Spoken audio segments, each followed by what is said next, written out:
Hello everyone, so we are here again with some very important questions. This is your example 3.3 of chapter 3, current electricity.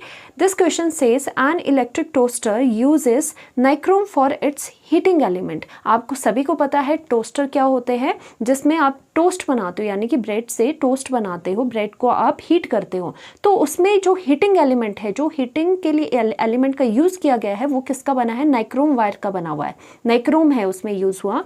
When a negligibly small current passes through it, it's resistance at room temperature, यानी कि room temperature इन्होंने 27 degree Celsius लिया है, is found to be 75.3 ohms. यानी कि इन्होंने क्या बोला है कि जब करंट आपका बहुत स्मॉल अमाउंट में पास कर रहा है, यानी कि बहुत निग्लिजिबल करंट है, तो उस टाइम पे इस पूरे सेटअप की जो आपकी रेसिस्टेंस होगी, नाइक्रोम की जो रेसिस्टेंस होगी, वो आपकी इतनी है।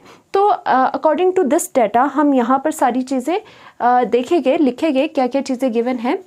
आपको गिवन क्या है, यहाँ पर चीज़ें गिवन क्या है और इसमें बोला क्या जा रहा है। एक्चुअली आपका जो हीटिंग एलिमेंट है दैट इज़ योर नाइक्रोम। आपका ये हीटिंग एलिमेंट है किस में लगा हुआ? टोस्टर, इलेक्ट्रिकल टोस्टर में लगा हुआ। ऑब्वियसली हीट होगा तभी तो ब्रेड गर्म होगी। तो यानी कि क्या हुआ, यहाँ पर बैटरी भी, पोटेंशियल भी, एक्सटर्नल पोटेंशियल लगाएंगे हम वैसे आगे। तो एक्चुअल में क्या है, ये नाइक्रोम वायर है। यहाँ से क्या हो रहा है, यहाँ से आपका करंट जा रहा है। तो लेट अस सपोज कि पहले ना बहुत ही करंट क्या है, निग्लिजिबल है। तो वो जब निग्लिजिबल करंट है, स्टार्टिंग की बात हो रही है, तो उस टाइम पे जब टेम्परेचर आपका इतना है, रूम टेम्परेचर पे है सभी चीज़ें, तो उस टाइम पे जो नाइक्रोम की जो रेसिस्टेंस है वो आपकी 75.3 ओम्स है। तो यही सब चीज़ें अभी हमने लिखनी है। तो हमने क्या कर दिया, जो टेम्परेचर इनिशियल मान लिया इसे इनिशियल, क्योंकि पहले की बात हो रही है ना, इनिशियल फेज की बात हो रही है। Your temperature is room temperature that is 27 degree Celsius, और जो रेसिस्टेंस उस पर बताई जा रही है दैट मीन्स इनिशियल हम उसे मानेंगे। Your resistance is equal to 75.3 ohms. Okay, ये इतनी हो गई, ये सारी चीज़ें हो रही थी। और आई हमने क्या बोला, आई हमारा बहुत ही ज़्यादा निग्लिजिबल है। ओके, तो उसके बाद हमने क्या किया, when the toaster is connected to a 230 volt supply, यानी कि जब आपने बैटरी का वोल्टेज जो है वो कितना दिया, जब आपने 230 वोल्टेज आपने बाहर बैटरी से दिया, तो सिनेरियो सारा चेंज हो गया। क्योंकि वोल्टेज आप ज़्यादा दे रहे हो तो करंट भी आपका बढ़ेगा, करंट बढ़ेगा तो आपकी ज़्यादा करंट बढ़ेगा तो आपकी कहीं ना कहीं वो हीटिंग भी हो जाती है। आपको पता है ना, ज़्यादा करंट बढ़ता है तो हीटिंग इफेक्ट आता है। हीटिंग इफेक्ट आने की वजह से कहीं ना कहीं टेम्परेचर भी आपका बढ़ जाएगा। तो हम यहाँ पर देखते हैं आफ्टर हमारा क्या हो रहा है, after giving 230 volt of supply, यानी कि पहले बहुत कम होगी, इसी वजह से आई आपका निग्लिजिबल था। बट सिनेरियो चेंज हो गया जब आपने 230 वोल्टेज वहाँ पे दे दी। तो यानी कि आपका जो करंट है वो कितना फ्लो करेगा, the current settles after a few seconds to a steady value of 2.68 ampere. अब क्या हुआ, जब आपने 230 वोल्टेज आपने इसमें दे दी, तो कुछ टाइम के बाद जो करंट है वो एक स्टेडी रेट से फ्लो करने लगेगा, यानी कि इसी के आसपास अब वो रहेगा, अब वो कम ज़्यादा नहीं होगा। ठीक है, कितना हुआ उसके बाद आपका करंट इतना हो गया। ठीक है, after this what is the steady temperature of the nichrome element. आपको निकालना है steady temperature of the nichrome element, यानी कि ये सब चेंजेस करने के बाद वोल्टेज आप कितना दे रहे हो, उसके बाद आपका कितना टेम्परेचर, स्टेडी टेम्परेचर कितना रह रहा है, आपको वो निकालना है, यानी कि आपको फाइनल टेम्परेचर निकालना है। तो यानी कि आपके पास क्या गिवन है, आफ्टर गिविंग 230 वोल्टेज आपने जब दे दी, तो आपका जो करंट फ्लो करने लग गया स्टेडी कंडीशन में, स्टेडी वैल्यू जो स्टेडी रेट से जो फ्लो करने लग गया, that is your 2.68 ampere. Okay, now हम क्या करेंगे, हमारे पास क्या है, आपके पास टी जो है हमें क्या निकालना है, एक्चुअल में हमें टी फाइनल निकालना है। फाइनल का मतलब क्या हुआ कि मतलब जो ये आफ्टर गिविंग 230 वोल्टेज जब आपने दे दी, तो उसके बाद का जो भी सिनेरियो है वो फाइनल वाली चीज़ें है, फाइनल वाली कंडीशन है। तो आपको टेम्परेचर बाद का निकालना है, जबकि सारी चीज़ें स्टेडी होगी, स्टेडी करंट आ गया, तो आपने निकालना है उस पर स्टेडी टेम्परेचर क्या होगा। ओके, तो इसके लिए आपको ना एक आर की वैल्यू फाइंड आउट करनी होती है, आपको फाइनल रेसिस्टेंस भी पता होनी चाहिए। तो ओम्स लॉ के अकॉर्डिंग हम यहाँ पर क्या लगाएंगे, according to Ohm's law Ohm's law आपको पता है V equals to I R होता है, तो यानी कि I की वैल्यू कितनी होगी, I is equal to V upon R हो गया। और आपको यानी कि ये सारी चीज़ें कब हो रही है, आपकी फाइनल कंडीशंस हो रही है, यानी कि आफ्टर गिविंग 230 वोल्ट ये सारी चीज़ें हो रही है, और उसी पर हम क्या कर रहे हैं, ओम्स लॉ लगा रहे हैं। तो I आपका स्टेडी करंट इतना आ गया, V आपके पास पोटेंशियल इतनी है, तो यानी कि आफ्टर वाली जो आपकी बाद वाली रेसिस्टेंस है जो चेंज करके आएगी, हम वो निकाल सकते हैं। यानी कि जो resistance we can write it as final, resistance जो फाइनल है वो कितनी आ जाएगी, जितना आपका करंट है यानी कि 2.68 है आपके पास एम्पियर्स, इनटू आप क्या कर दोगे उसमें, इनटू क्या कर दोगे, रेसिस्टेंस, सॉरी इनटू नहीं आएगा, आपके पास क्या आ जाएगा, जो वोल्टेज है आपकी वो 230 आएगी, आपके पास वोल्टेज 230 आएगी, ऊपर रहेगी, डिवाइडेड में आई नीचे जाएगा, आर एफ ऊपर आ जाएगा। तो जो आपका करंट है वो आपका कितना है, 2.68 आपके पास एम्पियर इतना करंट आ गया। तो जो आपकी आर एफ की वैल्यू है यानी कि जो फाइनल रेसिस्टेंस है उसकी वैल्यू कैलकुलेट करके कितनी आ जाएगी, 85.82 ओम्स। डन। तो यानी कि फाइनल जो रेसिस्टेंस है वो आपकी ये आ गई। वैसे भी आप समझने की कोशिश करो, इनिशियल कंडीशंस ये दोनों थी, ओके, इसकी रेसिस्टेंस इतनी थी और टेम्परेचर रूम टेम्परेचर पर वर्क कर रहा था। जब आपने पोटेंशियल दे दिया, ऑब्वियसली आपका क्या हुआ, करंट बढ़ गया। जब आपका करंट बढ़ेगा तो सम हीटिंग इफेक्ट आएगा, यानी कि हीट आएगी, यहाँ पे हीटिंग इफेक्ट आएगा। हीटिंग इफेक्ट से आपको पता है क्या होता है, रेसिस्टेंस भी बढ़ जाती है। रेसिस्टेंस बढ़ेगी, टेम्परेचर बढ़ेगा, तो ही आप देख सकते हो कि इनिशियल रेसिस्टेंस इतनी थी, हीटिंग इफेक्ट जो हुआ जब आपने पोटेंशियल बढ़ा दिया तो उससे सिनेरियो सारा चेंज हो गया, आपका इतना आ गया। तो यानी कि आपके पास क्या है, इनिशियल कंडीशन है टेम्परेचर और रेसिस्टेंस की, और फाइनल कंडीशंस है।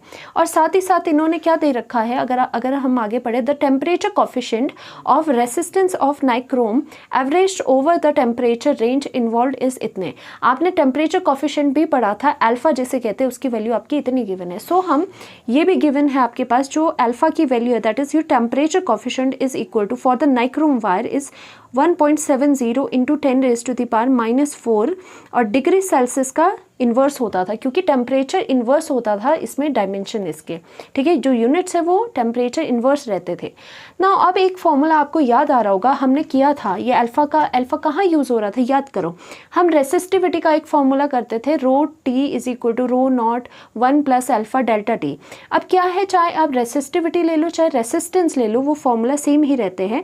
तो यानी कि रेसिस्टिविटी की जगह अगर हम रेसिस्टेंस भी लगा ले इस तरह से, आर टी यानी कि at any temperature resistance is equal to resistance at any reference point, कोई भी टेम्परेचर रेफरेंस वाला हम लेते हैं, यानी कि इनिशियल भी आप ले सकते हो, कितना आता था वो 1 प्लस अल्फा टेम्परेचर कोफिशिएंट, और साथ में आपका डेल्टा चेंज इन टेम्परेचर आप लिखते थे, ठीक है। ये बेसिक फॉर्मूला था, इसकी जगह हमने क्या पढ़ा था, रेसिस्टिविटी, यानी कि रो में ये फॉर्मूला पढ़ा था, चाहे आप रो में करो चाहे आर में करो सेम रहेगा। और अब बेटर अंडरस्टैंडिंग के लिए ये जो रेफरेंस है हमने क्या लिया, जो आर टी है, यानी कि हम इसको आर क्या मान लेते हैं, फाइनल, ओके, जो फाइनल रेसिस्टेंस है वो कितनी आएगी at some any temperature T, और आपकी आर जो है वो इनिशियल रेसिस्टेंस कितनी होगी, और यहाँ पर क्या मान लेते हैं 1 plus alpha delta T is your change. तो हम इस चेंज को कैसे दिखाते हैं, टी टेम्परेचर जो फाइनल है माइनस टेम्परेचर जो हम इनिशियल करेंगे वो वाला, ठीक है, ये वाली वैल्यू आ गई। तो यहाँ से जो आर एफ है उसकी वैल्यू कितनी आ जाएगी, 85.8 इज इक्वल टू, यहाँ पर आर आई इनिशियल, देखो इनिशियल कितनी थी 75.3, यो 75.3 आपके पास ओम आ गई। यहाँ पर कितना आ गया 1 प्लस अल्फा, अब अल्फा यहाँ पर कितना है, अल्फा इज योर 1.70 इंटू 10⁻⁻⁴ आ गया।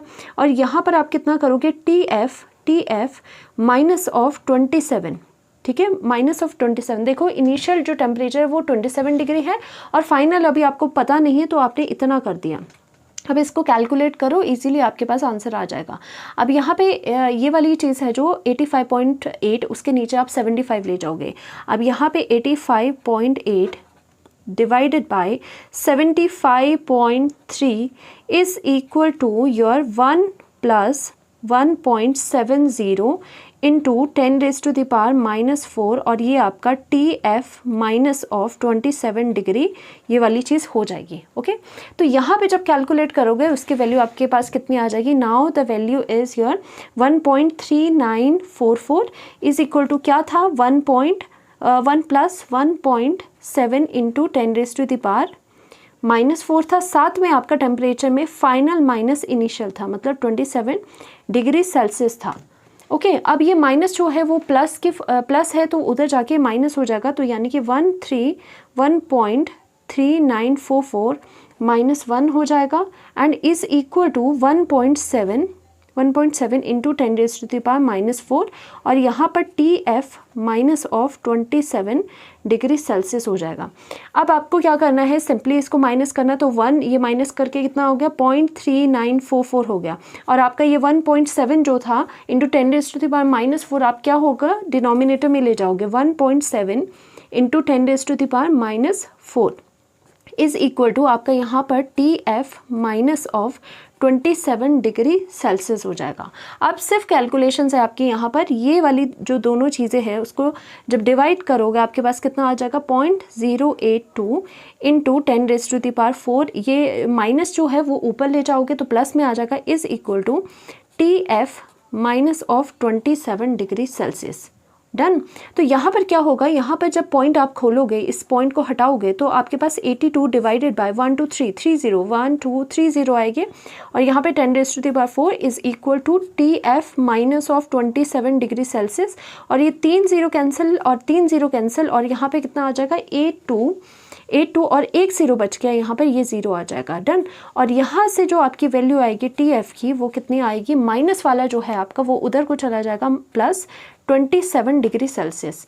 तो यहाँ से प्लस करके जो TF है final temperature is your 847 degree Celsius. Okay so यानी कि आपने क्या निकाला, आपने वो एक स्टेडी टेम्परेचर निकाला। जब ये चीज़ें लास्ट में हो चुकी है तो आपका ये क्या है, आप लिख सकते हो this is your steady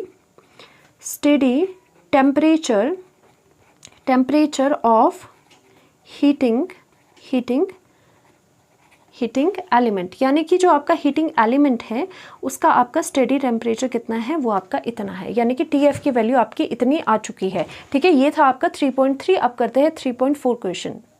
So your example 3.4 of the NCERT says the resistance of platinum wire, अब यहाँ पे वायर चेंज होगी, यहाँ पे प्लैटिनम वायर है, of a platinum resistance thermometer, यानी कि प्लैटिनम रेसिस्टेंस थर्मोमीटर लिया है आपने। अब at the ice point is इतने, यानी कि आपने प्लैटिनम वायर ली है, प्लैटिनम वायर का जो थर्मोमीटर है वो लिया है, तो उसकी जो प्लैटिनम वायर की रेसिस्टेंस है पहले केस में 5 ओम है, जब क्या है टेम्परेचर क्या है आपका आइस पॉइंट, यानी कि आइस पॉइंट का मतलब क्या होता है, जब टेम्परेचर आपका 0 डिग्री सेल्सियस होगा। ठीक है, आइस पॉइंट का मतलब temperature is your 0 degree Celsius.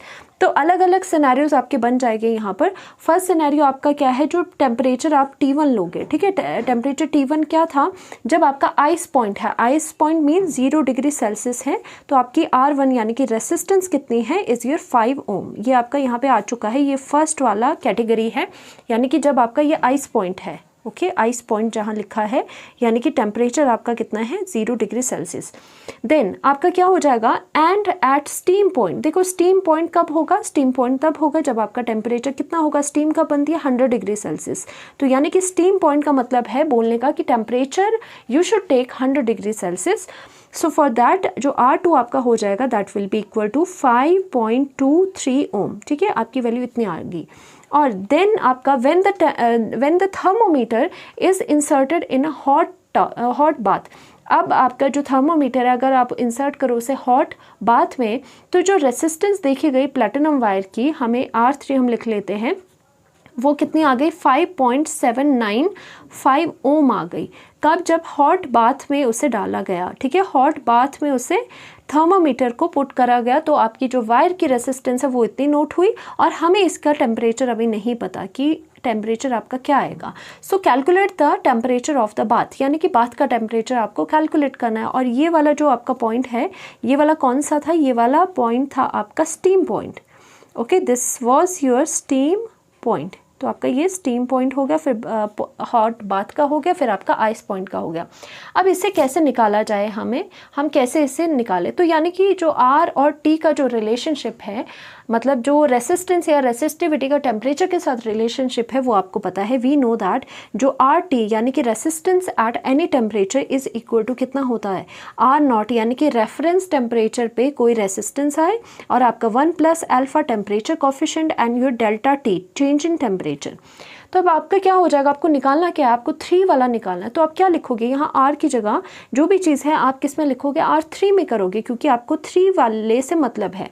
तो R3 इज इक्वल टू आपका कितना हो जाएगा, अगर सपोज मैं थर्ड और फर्स्ट वाले को कंपेयर करूँगी, ठीक है, मैं क्या करूँगी, फ्रॉम, मैंने किस को देखा, फ्रॉम 3 and 1, 3 and 1 फर्स्ट, ठीक है, यहाँ पे ये फर्स्ट केस है, यहाँ पे ये सेकंड केस है, यहाँ पे ये थर्ड केस है। अब मैंने थर्ड और फर्स्ट को क्यों देखा, क्योंकि थर्ड में मुझे T3 निकालना है, तो 3 वाला तो मुझे लेना पड़ेगा। तो आप इसे 2 के साथ भी ले सकते थे, मैंने इसे 1 के साथ ले लिया। तो 3 और 1 के लिए ये फॉर्मूला कैसे बन जाएगा, अगर आपका 3 फाइनल है और 1 इनिशियल है तो R3 इज इक्वल टू कितना आ जाएगा, R1 यानी कि रेसिस्टेंस जो इनिशियल है 1 प्लस अल्फा आ जाएगा, और इसमें कितना आ जाएगा, T final minus initial, final कितना है T3 माइनस इनिशियल आप 1 ले चुके हो, तो मैंने इसको 1 लिख लिया और इस तरह से ये आ गया। यानी कि ये इक्वेशन हमारी इंपॉर्टेंट होने वाली है, क्योंकि इसमें से आपका T3 की वैल्यू आएगी। देखो T3 आपको अननोन है, you have to calculate, and T1 आपका गिवन है, अल्फा अब हमें निकालना है, और R1 भी गिवन है और R3 भी गिवन है, ऑलमोस्ट सब चीज़ें गिवन है। अब आपको कैलकुलेशन किसकी करनी है, आपको अल्फा निकालना है, बिकॉज बाकी तो सारी चीज़ें गिवन है। फॉर अल्फा यानी कि फॉर आपका जो अल्फा है टेम्परेचर कोफिशिएंट है, उसके लिए आप क्या क्या चीज़ें करोगे, आपको 2 कंडीशन लेनी होगी, आपको कंसीडर करना पड़ेगा, consider first and second conditions, okay, first and second conditions, यानी कि आप फर्स्ट एंड सेकंड कंडीशंस को अगर ले रहे हो, फर्स्ट एंड सेकंड को, तो यहाँ पे ज़रूरी नहीं है आप फर्स्ट सेकंड ले लिया, आप फर्स्ट और थर्ड भी ले सकते थे, ओके। पर फर्स्ट और थर्ड से क्या होगा, क्योंकि थर्ड में आपका ये चीज़ अननोन है, तो वो आप वहाँ पे फर्स्ट जाओगे, तो बेटर है आप फर्स्ट एंड सेकंड ही लो। तो फर्स्ट एंड सेकंड इक्वेशन में आपने क्या करना है, सेम फॉर्मूला लगाना है।